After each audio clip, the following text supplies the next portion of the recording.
All right, yeah, because our procedure all the time is that we do follow-ups and follow-throughs.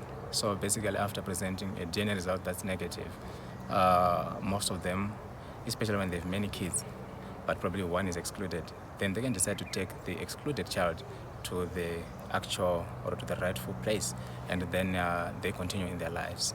So such we have, such cases like that, like those we do have, and also we do have others that then decide to say no, this is the end of the road. We need to part ways, and then you take your route, I take my route.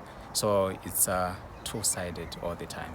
Others they decide to stay, others they decide to separate.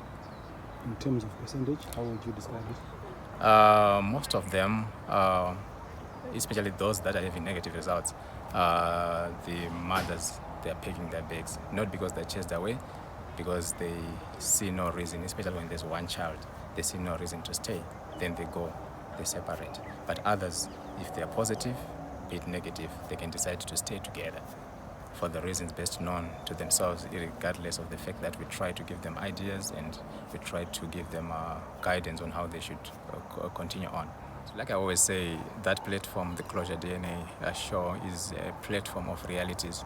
We do not manipulate behaviors. The people are at liberty to behave the way they want to behave. It's also a surprise to me to realize that most of them, they do not react. We only had one case in Vic Falls when it's actually the mother and the mother's mother who then reacted after the result presentation. But I'm also shocked by the way they behave. Probably that is our trait as Zimbabweans. We are just calm.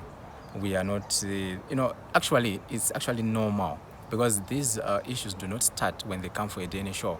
It would have started long back, and all their biological wiring is now used, to such an environment of conflict. So coming to us, there is nothing really to evoke fight, flight responses because they are already at harmony. They've learned to adjust their behaviors. They've learned to live with their problems, and they would have persevered for a long time. So when they come for a DNA test, someone will be saying, already I know the truth. This child is not my child.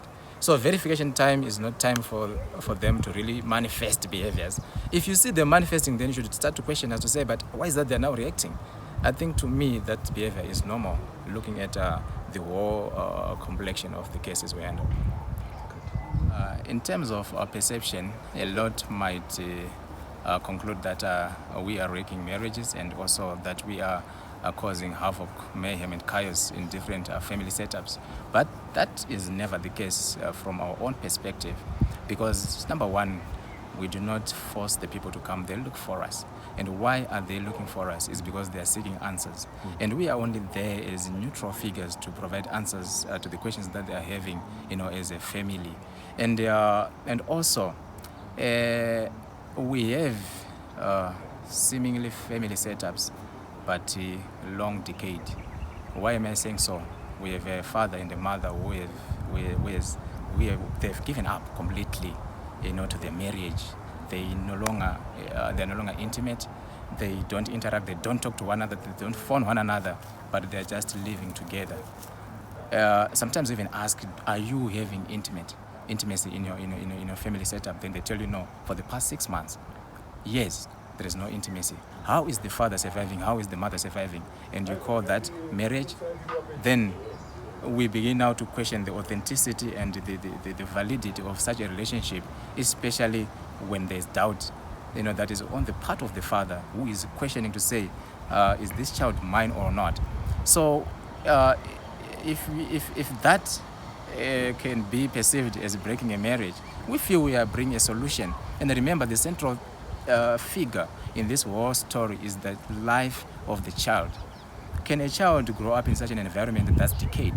Can a child grow where the child is not wanted and the child cannot even take care of him or herself? That child's life is burdened, is destroyed because of the relationship that is sour between the father and the mother. So it's better that the truth be given, the truth be told, because we believe that every child has got a father somewhere. There is no child that just appears. So there is a father that's able, that can take care of this child. But look at the environment the child is growing in. More probably, out of a family of 10, that child is an outcast. that child is labeled bonga, that child is neglected, that child does not receive any smiles from the father, that child is labeled by not only the father but everybody around that family setup. So that's a very bad environment for that child to grow in. So the only way of exonerating this child is to trace the true biological origins and place that child where he or she belongs.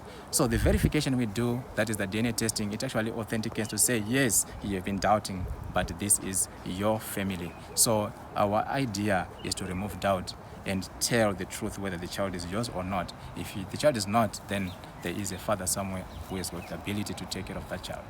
From my perspective, that's an innocent statement to describe the outcome of a DNA result. Okay, let's take for instance, like when I say you are the father, you are not, okay, let's say you are the father, you are not excluded as the biological father of the tested child. So when we say you are the father, I also further say that risina kupokana, meaning to say that you are beyond any reasonable doubt, you are the father. So if I just say the probability of paternity is 99.9%, the interpretation of the 99.99%, it must be clearly understood.